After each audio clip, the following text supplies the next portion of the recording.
Welcome, Adam Bly, to my show. Thank you, John. It's good to be here. I've interviewed a few people who have dealt with the demonic, like you are, and you're going to tell us about in a moment.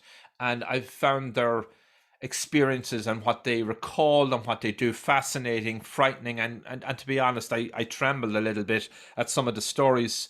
I interviewed Monsignor Stephen J. Rossetti, who wrote the bestseller Diaries Diary of an American Exorcist, and of course Dan Burke, who didn't write specifically on the demonic, but had um, pretty dark experiences as a young man, and he mentioned that to me in an interview. And he's an author as well. Great people.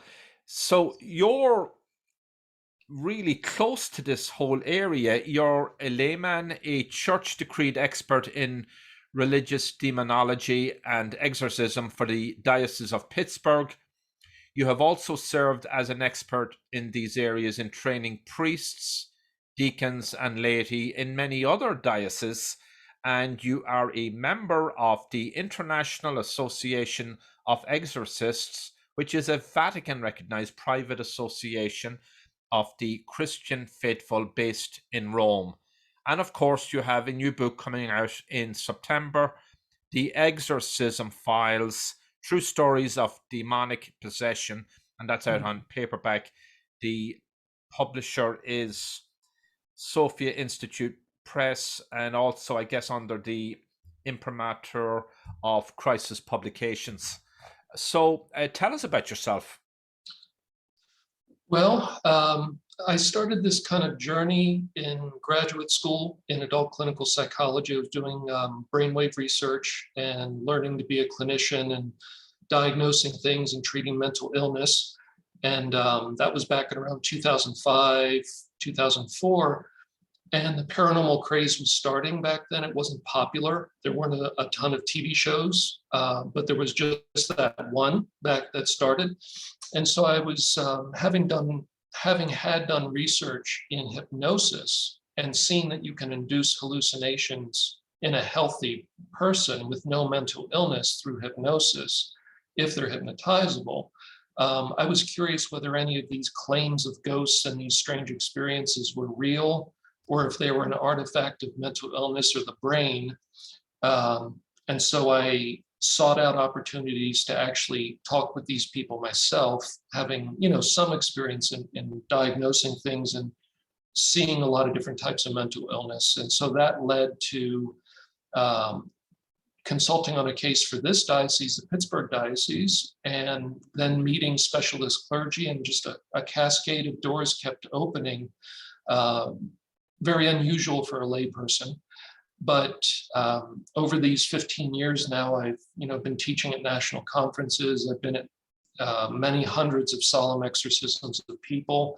Seem to have a knack for coaching priests through that, and a knack for teaching. And so, in spite of now, we went from maybe 20 or 30 exorcists back in those days in the United States, and now a few hundred have been trained at least. But here I am still working, now I'm working full time for the church, doing this, helping to train still. Seems like God must want me to be doing it because it's still going. I'm also doing a little bit of other work with the church. I'm in canon law school, wrapping that degree up next year, hopefully. So trying to stay intellectually awake and stimulated as life goes on. So you're obviously a Roman Catholic. Yes. I'm just making that presumption. And Mhm. I'm intrigued by how you got drawn into this. I understand you're a mental health professional then, a degree in psychology or psychiatry or one of those? Yeah, so I have a master's in adult clinical psychology, and I was all but dissertation for the doctorate. It was actually a member of my committee had an issue with this work I was doing with the church, that made it impossible for me to defend my dissertation. Wow, that's incredible. So, I don't know how much you're comfortable in sharing about that, but they didn't think your assertions or your citations or what you were claiming were legitimate or didn't fit with your thesis? Something happened, obviously. No, it's just the opposite, John. Actually, they very much believe in it, and they said that I had their dream. They were a seminarian back in the 70s. One of their friends stayed in the seminary. They withdrew. They became a psychologist. Their friend actually became an exorcist. And so one of their dreams in life was to do psych evals for the church for possession cases. And that was something I was starting to do in those days. Right, but I guess what I'm trying to understand, just for clarity, with the thesis, you were ready to get your doctorate, but there was something. Why was it stopped? I guess I'm trying to understand fully. Um, I don't know. It seemed that he didn't like the fact that I was doing what he was denied in life. I see. Yeah, so it might have been a personal thing or Mhm. professional thing. We might never know. But so you got drawn into this. Was it just fascination or curiosity? What drew you into it, I guess? Well, I mean, like everybody, John, I had had some experiences in life, a few, you know, kind of waking dreams as I would wake up as a child that I always wondered about. Most people have a few moments in life they've always wondered, what was that? Um, so I'd had enough, a few odd experiences that I always wondered about. And then as I learned about the brain in my research, I saw how powerful suggestion can be and how much the brain can create reality. So when this came along, I guess it was intellectual curiosity Hmm. because I saw that there was a quickly budding fascination in the public for this question of spirits and odd experiences and the reality of the spiritual world. We've kind of become less religious, but we've become fascinated with the paranormal in our culture. So, these things all kind of came together for me. And I was in a little bit of a unique situation where I got access to talk to some of these people and then, was consulting and then bumped into some exorcists that have become very good friends. And so I was basically curious in the beginning. And then I think through Providence fell into some unique opportunities. You brought up something there about the drop off, the decline in religion in our society, and yet we have this obsession, our growing obsession with the paranormal. You just see it in our culture, in the movies Mhm. that get screened, on TV shows, on the network, on the literature. Where does all that come from? I, I mean, my thought, John, and I'm open to other ideas, but I think we have a built-in innate desire for the spiritual life, for spiritual experiences. At the very least, given that we have the gift of consciousness and we can contemplate the future and we're not just living on instinct, we contemplate mortality. Our parents die and we wonder about that, or we see wars on TV. We wonder about our own death and what that means and what might be there. So we kind of have a vested, we have a stake in this, Yeah. given that we're all mortal. So I think that's part of it. I think the deeper reason is that, for me at least, it's turned out to be real, the spiritual world, very concretely real. And I think God places that need for that return to God in our hearts. And so I think that's what's really driving it. But at least on a superficial level, I think we're curious about death. We're curious about whether there's an afterlife. Yeah, and I've heard it said and I've seen it reported that there's been a surge in the number of trained exorcists in America and I presume worldwide. Is that because there is more uh, diabolical possession and more demonic activity in our world today? I think it's likely that that's part of it. So if you look at the history of the church in the world, you tend to see the most activity with exorcism in the first 50 to 100 years when Christianity first entered a new culture. And so basically, at least from a Christian perspective, um, the demons had free reign to seduce people and trick them into worshiping them in various ways. Christianity comes in and pushes that out. And so you see a flurry of exorcism in that transition time, and then it dies down. And I think what we're seeing in our culture is that the wave of Christianity and religion in general is rolling back. And so we're seeing the reverse of that. The demons now have more freedom to operate. And not only do they have more freedom to operate because we no longer teach our children what's dangerous and what's to be avoided, we actually are now celebrating the things that Christianity would say we need to avoid. And so there's kind of a confluence of factors there that are leading to more problems. Yeah, well, this is the age of relativism, right? I mean, anything goes with a lot of people. So if it's black, it's white, you know, try everything, experiment anything, be open-minded, this Right. kind of a notion. And so that Right. seeps into our culture. Over 15 years, you have worked and trained in the exorcism ministry. You have witnessed or experienced a number of miracles, some of which you have been appointed to investigate by the church. Tell us about that. Well, Eucharistic miracles, I personally experienced one Eucharistic miracle, and that, for me at least, that was very concrete. It was a very real experience.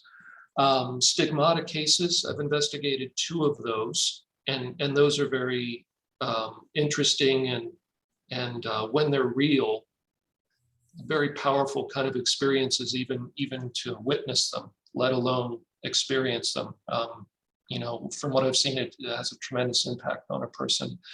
I have met people that have had genuine, visions that seem to actually be real as opposed to imagination. Healings. So I have watched somebody be on the very verge of having surgery for the cancer that's been identified. It's been genetically typed. The final test before the surgery for them to go in and remove the tumor, which was seen on MRI, samples were taken. And then after prayer for healing with Relics, everything was gone. They did a final check before the surgery and said, well, there's nothing there. And so they canceled the surgery. That's just one example. I've seen a number of healings, and healings are the most common miracles that you hear about. So a few of those. Are there a lot of miracles happening in the world today that we don't sort of widely read about? Yes, there are. A lot of them are not promoted. There's not really a platform to promote them. And a lot of people that experience miracles aren't necessarily interested in promoting that, Yeah. or seeking attention for those miracles, because a lot of people that experience miracles understand that they're from God and of God, and pointing to yourself as somebody who experienced them. Unless you have a really good reason to do that, if there's some value in doing that. So a lot of people kind of eschew that kind of attention. Do miracles occur to people who are typically religious, spiritual? Can they happen to other people besides those groups? Well, I mean, you'd have to ask God for the full answer to that. But my sense of it is that God is merciful and loving to everybody. He's not just merciful and loving to people that are attending to him and responding to him. He's drawing everybody to himself. So, like, for instance, exorcism, something I've had a lot of experience with. A number of the gospel accounts that Jesus's miracles were exorcisms. They're considered miracles. And the church doesn't only pray with people that are Christian or Catholic Christian or even baptized. Exorcists will work with anybody, atheists, Satanists, witches, from any religion in the world. And there's many places in the world where cases are brought to the church. And I've never seen somebody not delivered or not helped by God, as if, oh, you're an atheist, well, these prayers won't work for you. That miracle won't be given to you. It's as present for them as anybody else. Mm-hmm. I mean, the word I keep hearing of people, you've got to have faith. If you're anyway skeptical, the chances may diminish that you will have a miracle occur to your being. Well, maybe not, because God often gives miracles as a sign to stir up a person and draw them to himself. And so miracles, I think, are often given to people that aren't moving toward God. The signs that Jesus did, he said these are signs for the people in order to wake them up to the fact that God is present. Mm-hmm. So I don't think they're reserved as like a reward for the person necessarily who's very religious. In fact, a lot of healings and a number of the exorcistic miracles I've seen of people being freed are people that are very far from God. These are people that have kind of, not always, but very often, have gone down the road of embracing the demonic, embracing the occult, and turning away from God very actively, and sometimes aggressively denigrating God or attacking God and blaming God, pushing God away. And yet these people, when they're in desperate need, they're saved, through these prayers. So yeah, they grow in faith from the miracle, as opposed to requiring the faith in order to earn it in some way, because no grace is really earned. At least from a Christian perspective, none of us deserve or have a right to say, I demand this because it's my right. Yeah. So it turned our lives around. It sounds like you would imagine that to be the case. Yeah. And what I see, like, we don't proselytize or, encourage people to convert or say, oh, you really should think about being Christian or Catholic Christian. But what I see over time is the person spontaneously feels that presence of God and the efficacy of those prayers. Mm-hmm. And they on their own will tell us that they're drawn to the Eucharist, they're drawn to God, they're feeling that presence of God and that love. And so on their own, almost always, they end up pursuing their own relationship with God through that perspective. So you've trained exorcists, I understand, and you've participated in exorcisms. Tell us about that. I mean, people of no faith and all faiths are fascinated by it. We think of Hollywood, of course, The Exorcist, and we don't know whether that's all grossly exaggerated, but I'm told that actually it's quite near to the truth. Well, I mean, I would say it's exaggerated. There are rare cases, the really intense, like, 11 out of 10 kind of cases when maybe you're dealing with Satan himself, really, high stakes cases that you will see something like levitation. Mm-hmm. But most very experienced exorcists I know would say maybe 1 in 200 cases you might see levitation. It's going to be a rare thing. Now, that being said, I know a number of people that have seen it. So, that movie makes it seem like every possible phenomenon is happening in every case, and that's not true. And heads don't spin around, though I've seen bones dislocate and the body bend in strange ways it doesn't seem like it should. Some vomiting, but not projectile vomiting like in the movie. I've not yet seen levitation myself. The occult and hidden knowledge is very common. Knowledge of all languages is one of the signs of possession. Yeah, that's very real. Latin and Greek and so on. All of them. We've had them speak in Icelandic, in a dialect from 600 years ago. We had the example I always use from an early case. You witnessed that, Adam? They actually, that spirit was mute and it wrote out the sentences on paper. And I luckily had a friend in Iceland who I sent a photo of that to translate it for me. But the grammar was basically from 600 years ago. Wow. And is that paper still intact? I mean, this was a few years ago. It may or may not be. Okay. Yeah. I'm just curious. Yeah. It's an interesting exhibit, if you will. So what about... And I mean, just as a side thing, they're just nails, but in terms of exhibits, like we had a case where the the person in the possessed state during the exorcism kept spitting nails at the priest and at the icons that were near them. And this happened at every session. And so at the end of every day of praying with that person, there'd be 30 or 40 nails on the floor, mostly small.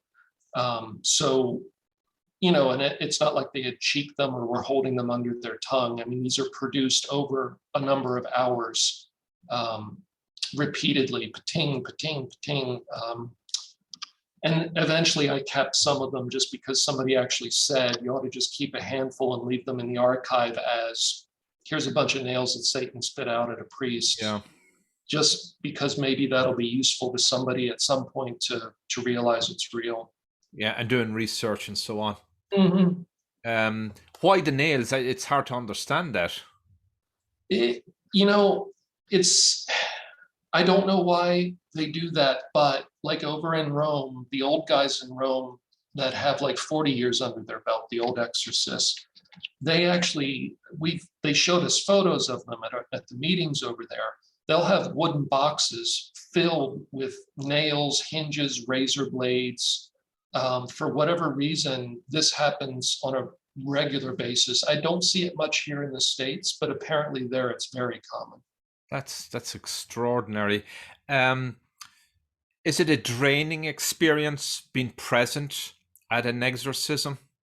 No, during the actual exorcisms, you actually feel very alert and awake and focused, and you're given the energy to persevere through that. So even if you're gently restraining the person from attacking people and attacking you, where you're going to be, you know, physically tired from wrestling around for hours, even there, you don't feel much of it. But when the day is over and you're walking to your car in the parking lot, that's when it hits you and you feel like you want to fall over. Yeah.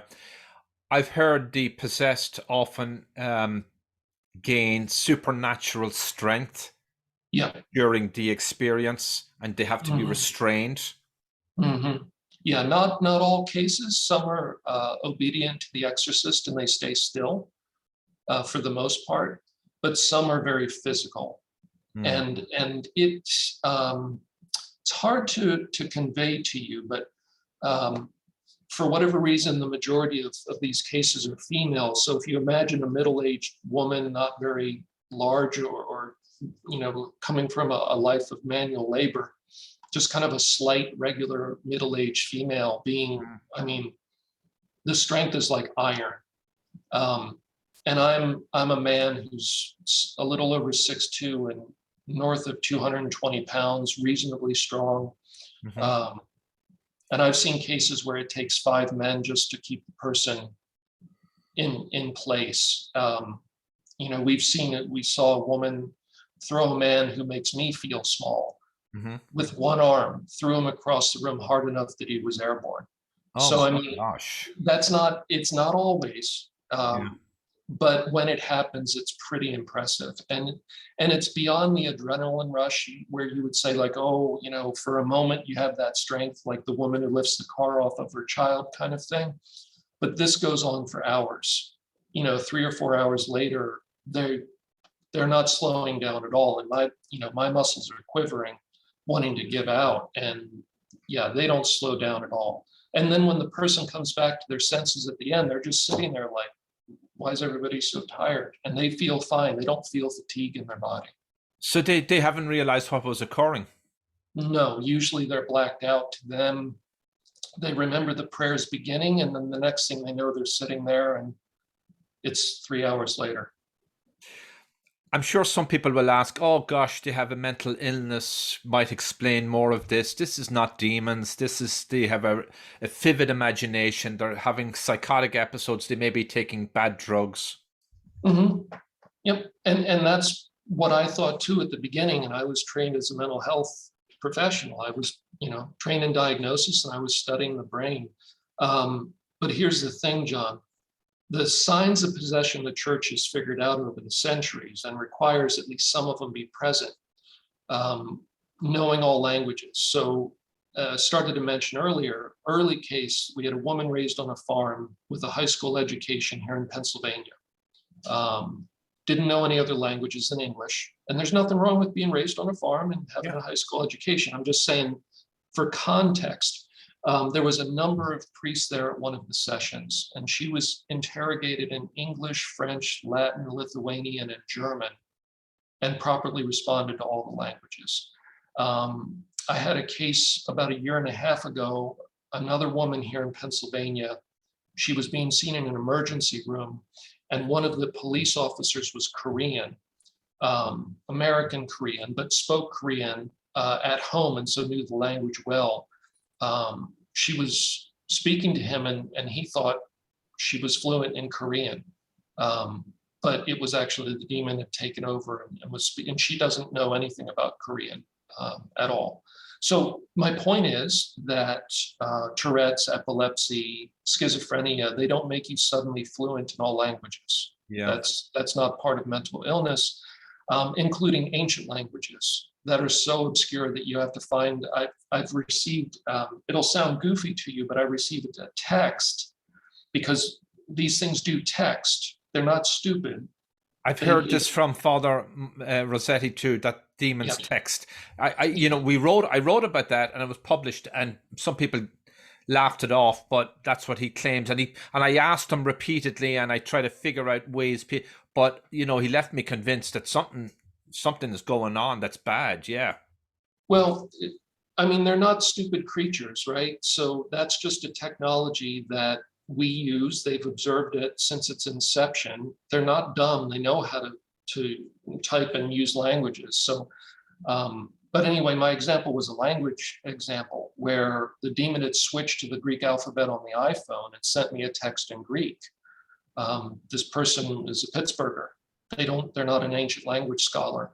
I had to find, I had an Orthodox priest friend who knew a professor of ancient languages. So I sent the screenshot to them, they sent it to their professor friend and got the translation. And one of the words at the end of it was a curse word that you would not find in a Greek online alphabet because it was such a very, serious curse word. Yeah. So anyway, languages, knowing secrets and hidden things. So schizophrenia doesn't make you suddenly know Adam's secret sins that happened 5 years ago that nobody else was there. Or other secrets about the people in the room, detecting the holy. So if you line up 10 bottles of water and one of them's been blessed by the priest in the other room out of sight, they can tell you 100% of the time which one of them's blessed and which ones are not. They can tell you the name of the saint whose relic is in your pocket that you haven't mentioned to anybody. Wow.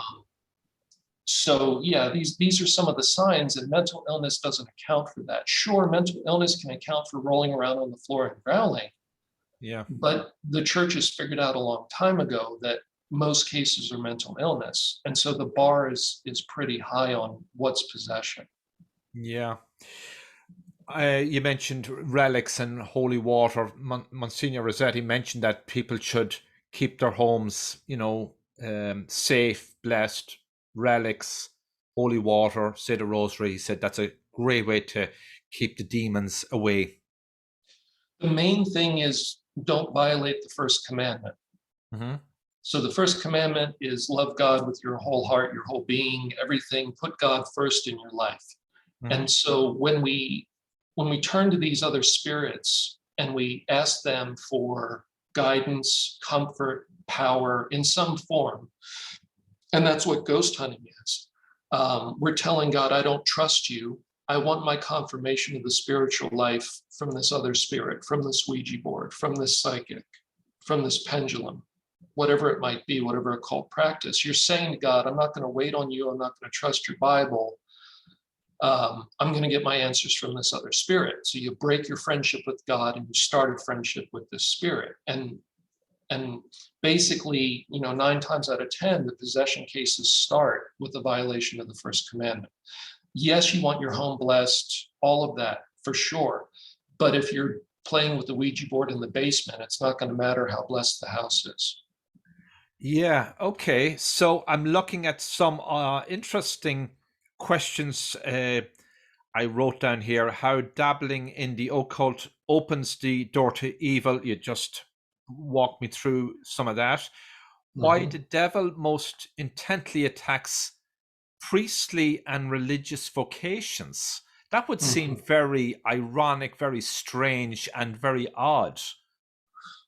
Well, I mean, if we go back to what we were saying, that the culture is moving away from believing in God and believing in the Judeo-Christian foundation that ran through the country to a large extent, the people that are equipped to educate and form and then also pray against the devil, to educate the people, to form the people, and to pray against the devil effectively, are the priests, and the religious are the professional prayers.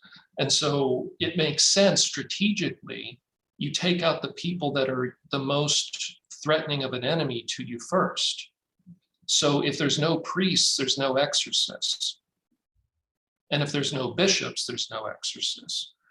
Now, I'm not saying that only people with a vocation get possessed, far from it. The devil's interested in all souls, but he seems to be particularly interested if he sees some kind of hint that there's a vocation in a person's life early on. And he has told us this directly during exorcisms.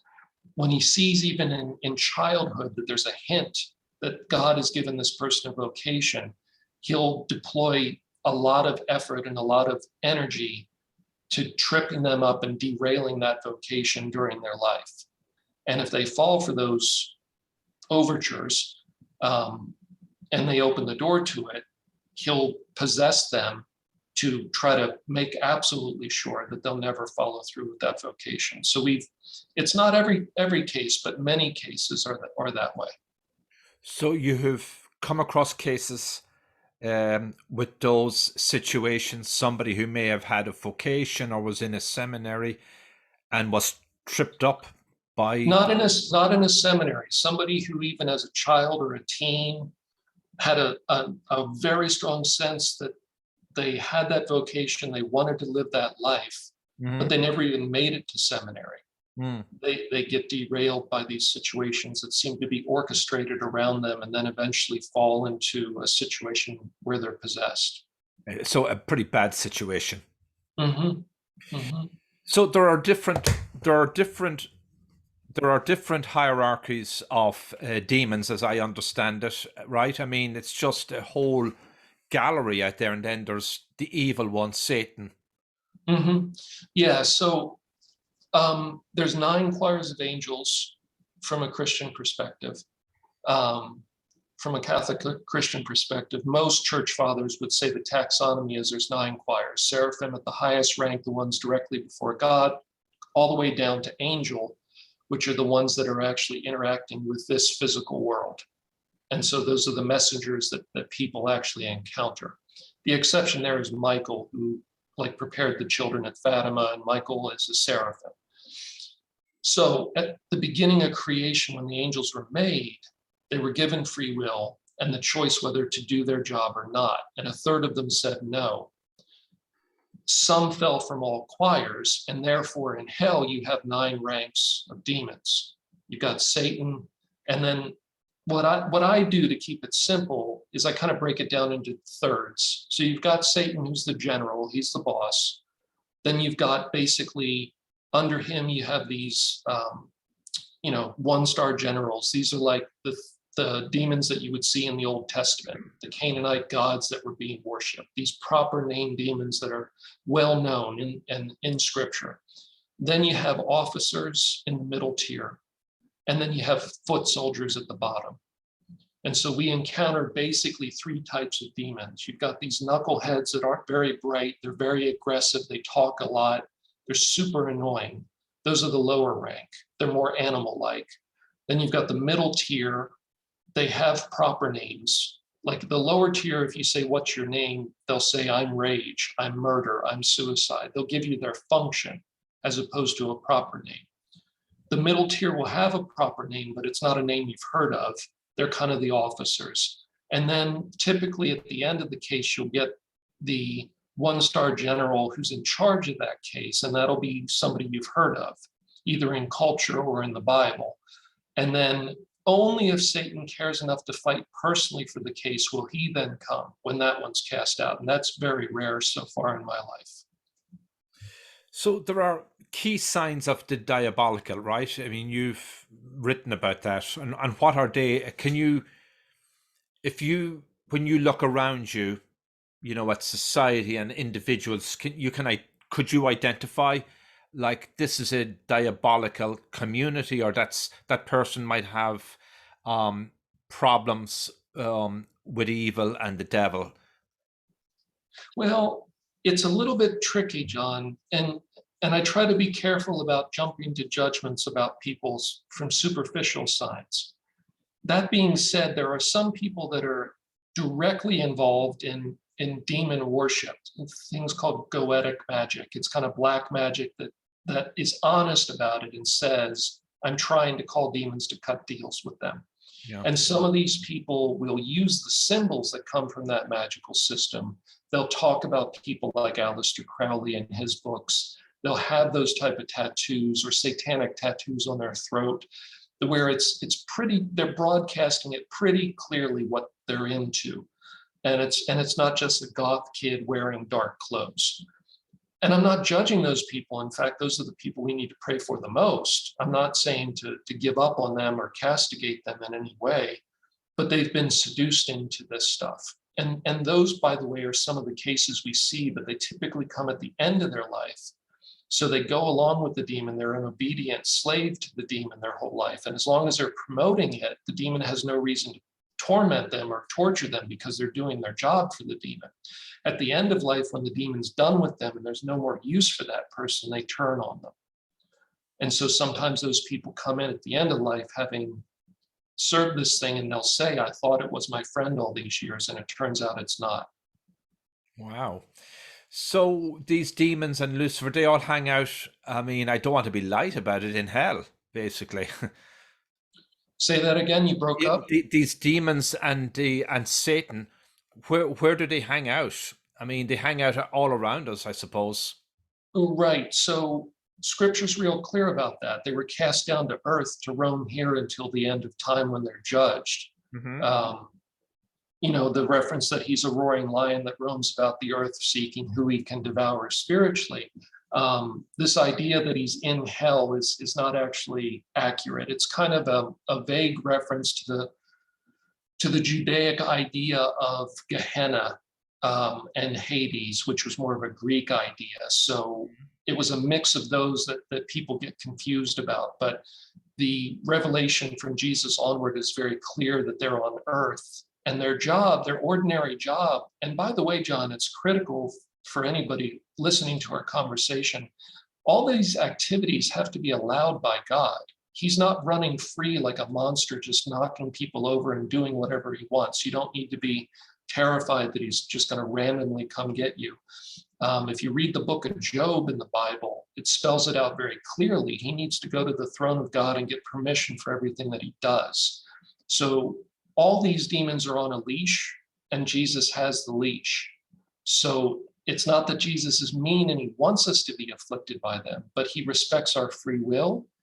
And the demon serves a purpose, and that purpose is primarily to tempt us, which gives us the spiritual struggle, which makes us stronger and makes us mature. So if you think about it, if you were never tempted, if you were never tested, you would never learn the spiritual lessons about what the meaning of these choices, God or sin, self or other.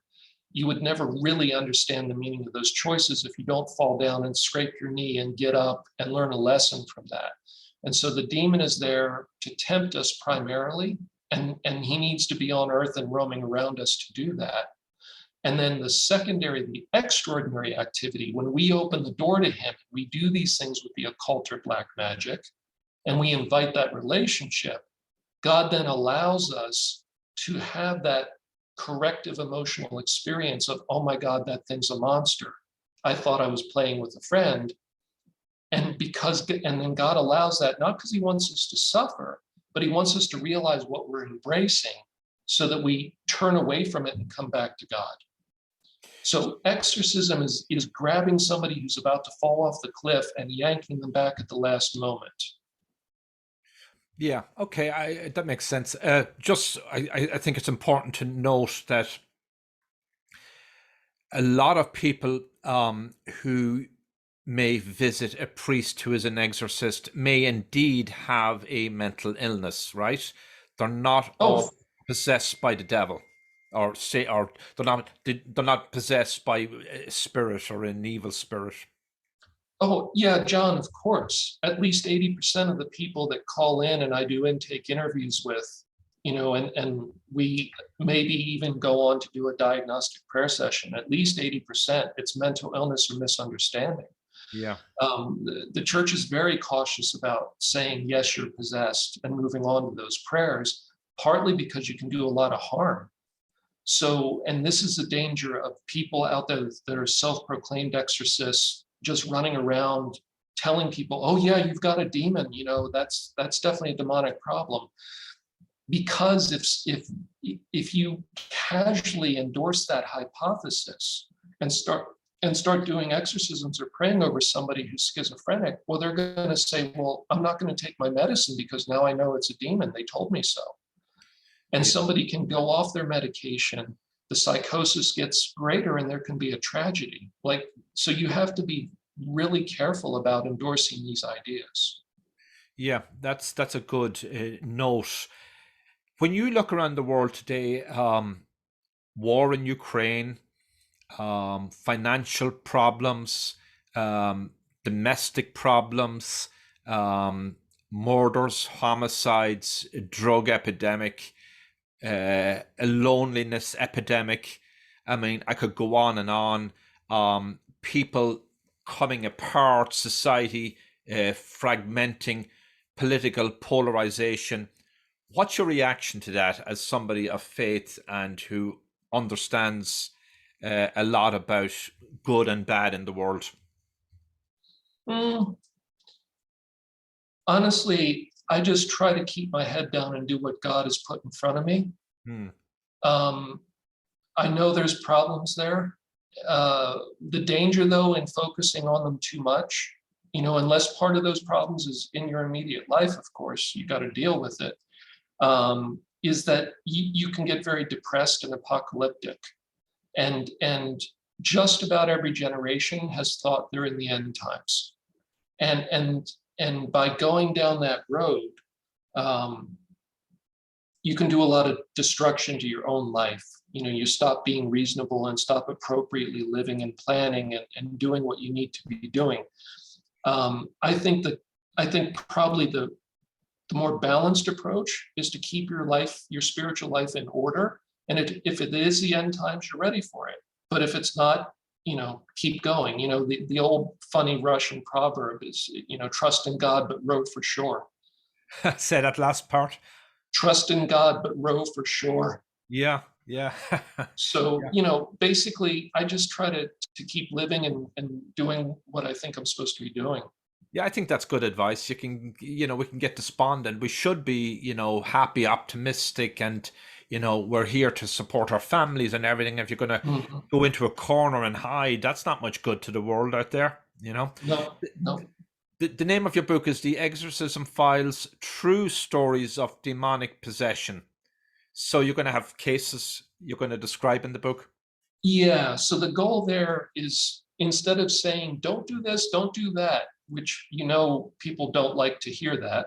None of us do. I'm trying to share stories that have an instructive value.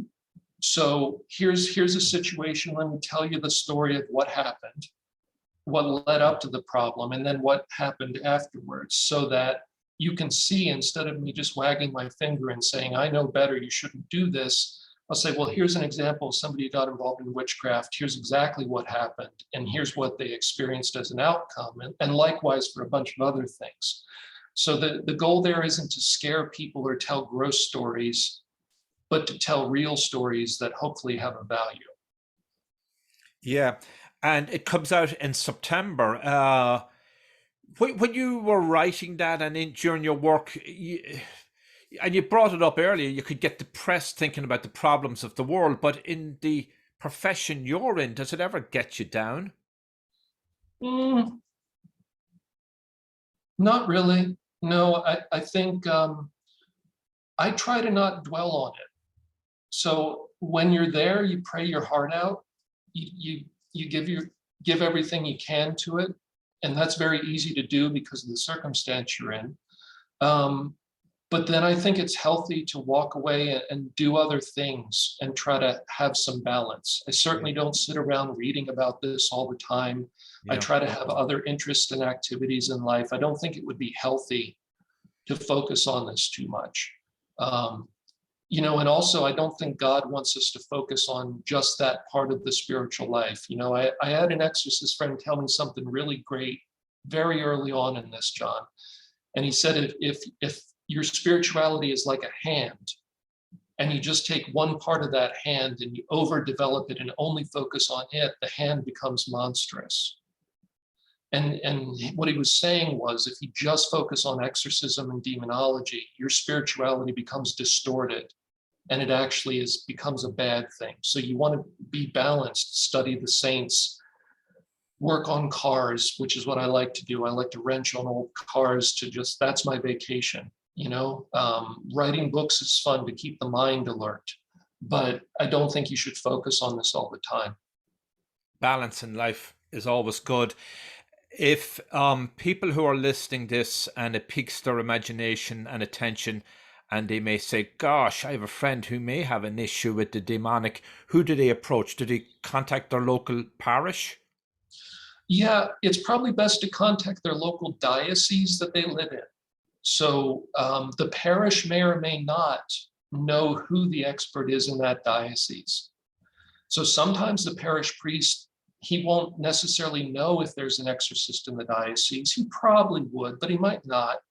And the bishop may have friends in neighboring dioceses that help them out when they get cases that parish priest may not know about. So the best thing to do is to figure out where your diocese central office is. That's usually called a pastoral center. And you can find their website, call them and say, hey, I think this is going on. But something you said there, John, if it's a third party, if it's like a friend of mine I'm concerned about, really that friend is the one that needs to contact the church.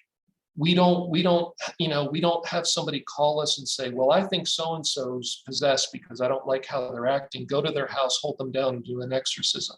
We Yeah. don't invade people's lives because a third party told us to. That wouldn't be at all ethical.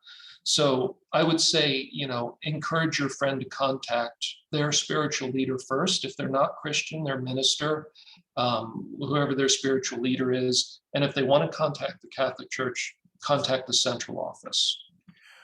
Well, Adam, you sound really busy. You're writing your books. Have you a lot of cases, demonic cases, on your calendar coming up? I'm just curious to get a sense of that.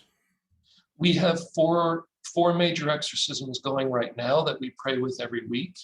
Plus, I do intakes on multiple cases every week. We have multiple house cases in oppression that are handled by our second exorcist. So exorcisms aren't like in the movies. It's not one and done.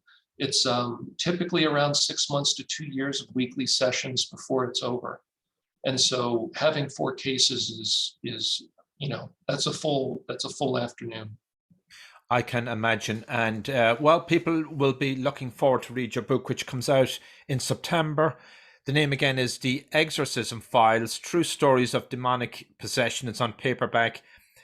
Crisis Publications, Sophia Institute Press. I've really enjoyed having you on my show, Adam, and good luck. Oh, thank you, John. It's been a pleasure to be here. God bless you.